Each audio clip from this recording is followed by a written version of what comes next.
we have to handle and that we have to face now as the Department of Justice and as the Bureau of Immigration are being challenged by several legal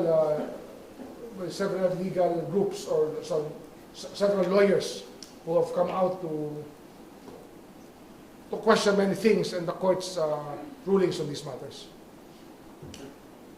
May I ask how many persons were subjected for inquest? More than 100. Sandaan? More than 100. Mahigit sandaan? Sir, ilan po dito mga foreigners po siguro? 20 and then the rest are Filipinos.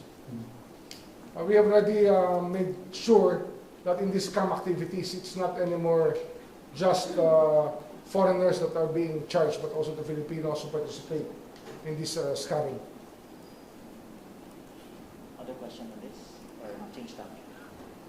So you said you will be talking with telco companies. So ano po yung expect nyo na magiging role ng telco companies dito sa recent discovery na ito? Apparently parang may loopholes sa... No, ano yan, we will ask them to help us in our case build-up as we examine the records and examine the equipment that we found and the evidence that we found to be of assistance to us in the case build-up against those who perpetrated scams using these SIM cards and other ways of the internet.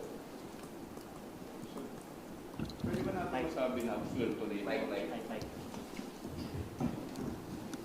Sir, pwede na po ba natin masabi at this point in time na absuelto rin yung mga telco? Hindi pa. We're not looking at the telcos here. We're looking at them as people who will help us sort out the mess. And that's another case what you're telling us about. Yung may-ari po ng SIM card. Well, you may add in a SIM card, we have to charge them appropriately. Telcos are not the suspects here. They're supposed to help us navigate our way through. So possibly the first charges under the SIM card registration act, if ever. Possible, very possible. What possible penalties are we looking at, or possible crimes? Do you have specific crimes? Ano yan, there are penalties laid out by the law for violation of these laws. Spoofing, misrepresentation, many of the violations that are spelled out in the law. Any question on this matter or change topic? Check Newport. May recent developments? Tomorrow we'll be going there. The senators are coming over for an ocular inspection of the premises. I will accompany the senators. So tomorrow na lang on Newport questions? Yes. Pupunta kami. We'll try to get some footage that we can share with all of you. Sir, bakit daw sa pwesto yung dalawa? And may I know kung yung dalawang officials na narinig sa pwesto is yung mga nagpakalat ng fake news about the fake news? Alam niyo yung fake news. I don't want to answer anything about the fake news. Move on na tayo, please. Let's not... wala naman tayong papalalo. Pag-uusapan tayo. So may new inmate daw na, was it sinaksak yesterday? I don't know. Wala pa ako information. Second, one other topic, Manila Bay reclamation, because you were quoted as saying there needs to be a review of the contract. Well, that is an honest legal thought in the discussion conducted, that we conduct every Saturday in a radio program about the legal issues in the country and about the other issues that are there in the country. And I think that it's about time that we started reviewing many of the bases for this.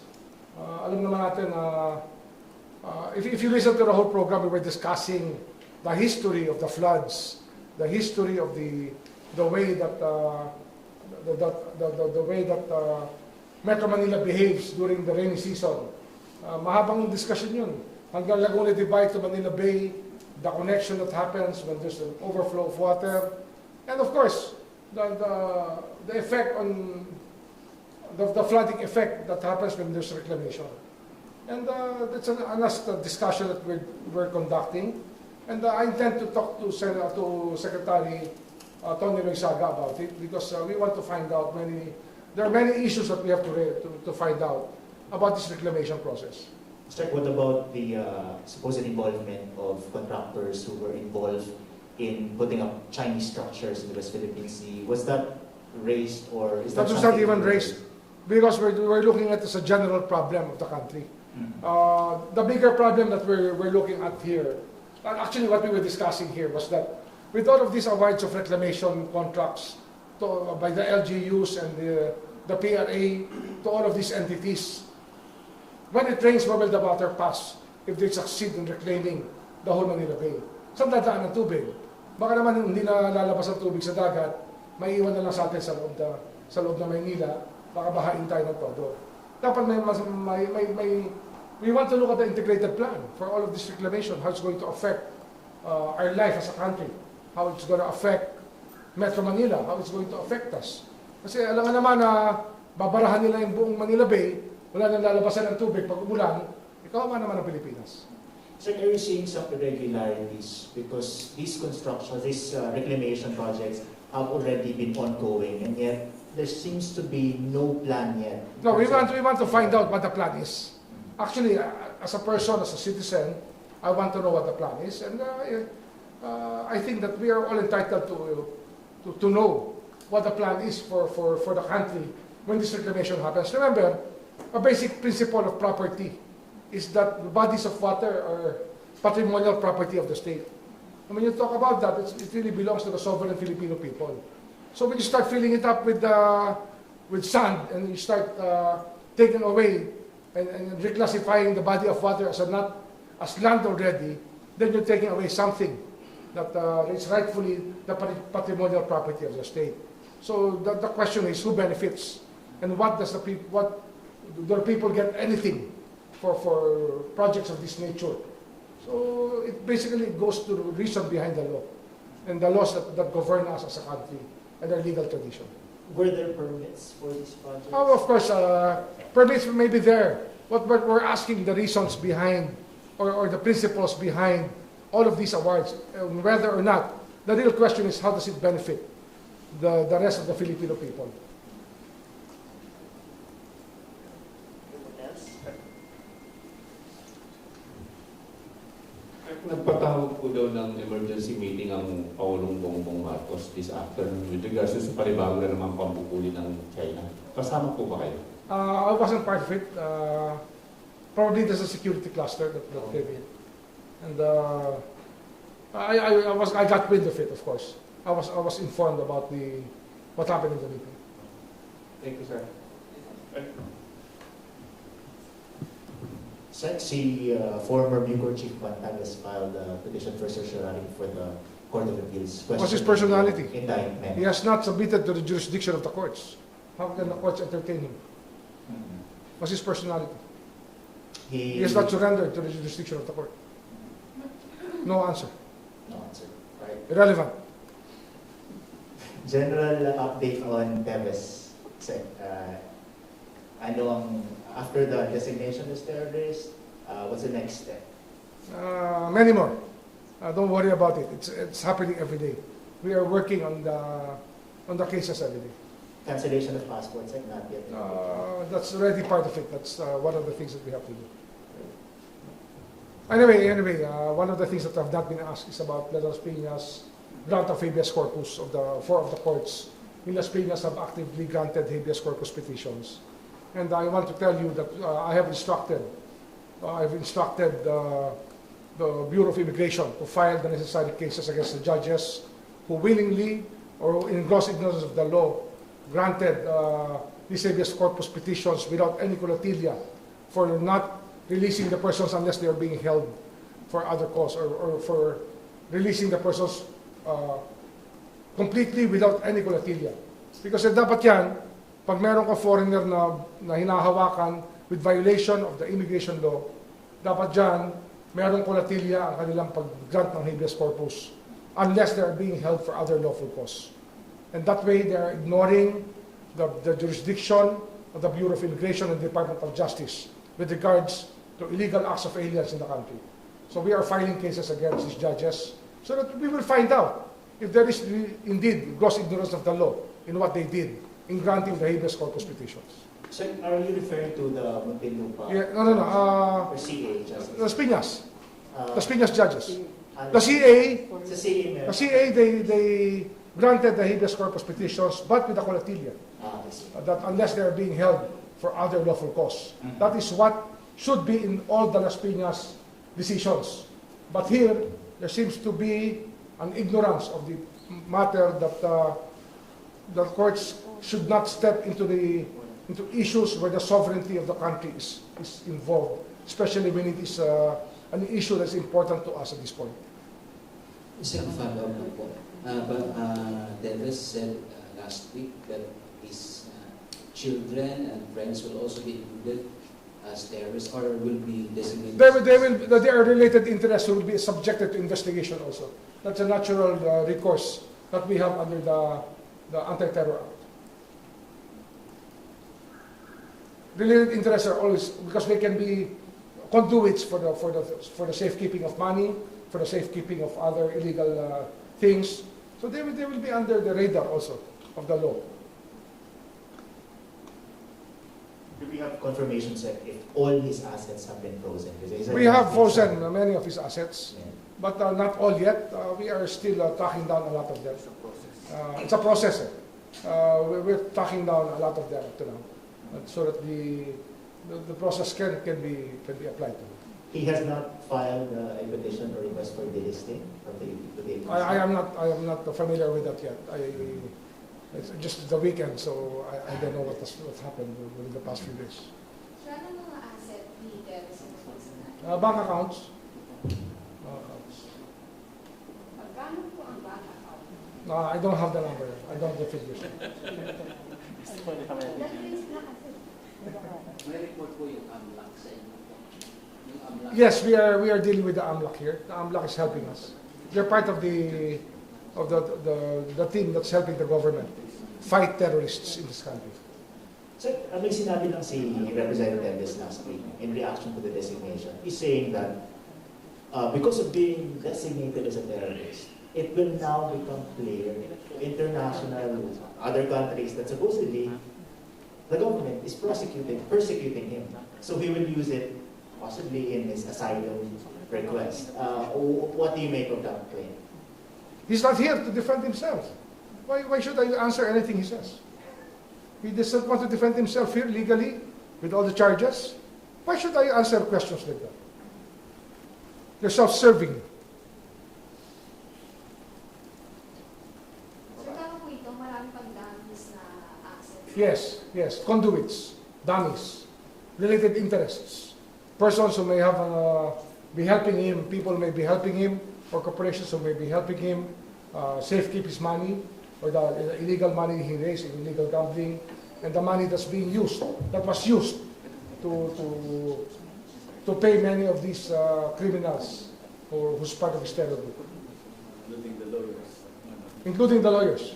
Secretary, bakit pati mahanap? Hindi ba ang tao kailangan? Hindi, natural lang po yan kasi pagka meron pong, ano ho yan pag tinitingin po kayo sa bank account, pag sinasurvey niyo po yan, pag nakita po yung related interest, natural po papasok lang po yan. It's not a related interest po yan, anak po yan Pwedeng doon po pinagkatiwala, wala ho tayong magagawa. Yun po yung natural na consequence sa buong mundo na nangyayari. Hindi po tayo nagtuturo dito ng tao, ito po yung natural na behavior na nakita na po ng buong mundo sa ganitong mga kaso. Wala ho tayong sinisino rito. Sec, may challenge po si Davis. He can challenge anything. Umuwi siya dito to challenge. But I will not answer anything that he says. Ako yung, I will not even answer anything that he says. ako yung challenge po niya, Sec, dahil doon na-frozen yung kanyang assets. Dapat ay frozen din yung asset ni, mayroon siyang binagit, binigti. Dahil friend daw Yeah, we will just talk to the AMLA about this. But for me, I will not answer him. Because he's not man enough to come home to face the charges. Ba't mo sasagutin? Ba't yung sasakyan? Diba? Ba't kayo magiging instrument ni terrorist? Do you want to be an instrument of that guy? I'm just scared. Alam mo yan, di ba pumatay sila ng 10 tao? Ilang tao? Baka 10 pa lang yung Degamo case lang. Yung ibang pang pinatayin ng mga yan. Do you want to be an instrument of people who kill people? Do not allow yourselves to be instruments of the guy. When are we expecting resolution dun sa murder complaint against us? that's already in the process. It's in the pipeline. Sabi ko sa inyo, we have to be patient with this job. We just have to let the chips fall as they may. Wala naman tayong binamadali rito. Hindi natin influence yan. Basta lahat yan, properly weighed po yan para lumabas yan. Sir, balikan ko lang po yung i-file yung case against dun sa judge. Ilan pong foreigners yung nag-petition for habeas corpus dito, sir? 600 na petition yata yan. 600 petitions yan. Mga 4 judges are involved so far. So lahat po sila kakasuhan natin, sir? Yes, we will file cases. And lahat sila in-approve po We nila? will call the attention of the Supreme Court as to their behavior and the behavior of the lawyers in making a mockery of our justice system. So, sir, yung lahat po ng foreigners na yun, nag-grant po sila ng habeas corpus? Lahat po ng Many of them. sir? Many of them were granted. One court refused to grant them. Okay. Out of the 5, there were 4 that granted, 1 that refused to grant it. Four judges. Ano po ito, sir? Yes, Las Piñas po lahat. Las Piñas. Las Piñas Court. Mm. Okay. Thank you, sir. Pwede po ba malaman kung sino yung judge? It's not about the names. It's about the fact that these people, these courts granted it. It's not about who they are. Pero usually pa It's unfair. Nobody can hear you. Why don't you pick up the microphone so we can hear? We know what you're talking about. You're talking to yourself.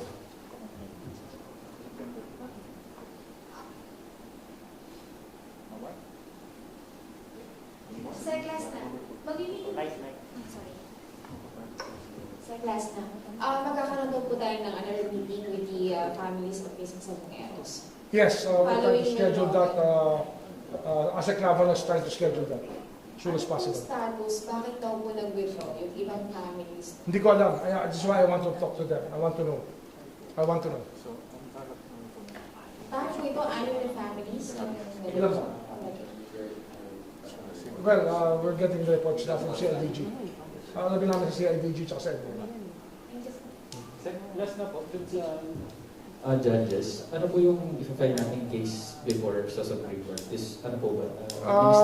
I think it's more on gross ignorance of the law.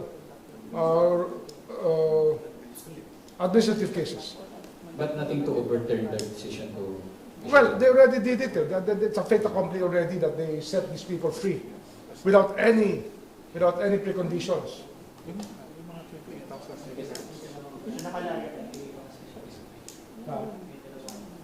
But there are 2 appeals that are pending right now. So nakalaya nito sir kung mga foreigners? I think so.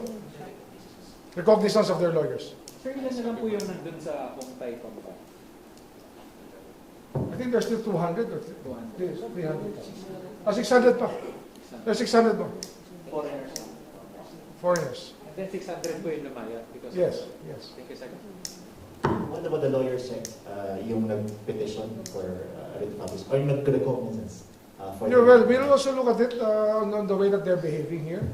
Alam nyo, we're not doing the legal system a favor by filing cases that you know are wrong just to make a living. We don't do that.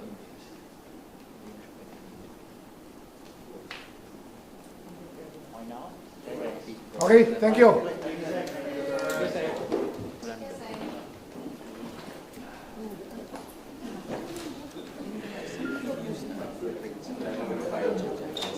Hindi itong bago.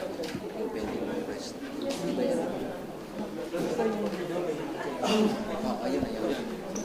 Pero baka ang intindi mo yung mga anak, i-declare na terrorist, hindi related interest sila for further investigation. Kasi ang tanong ko, parang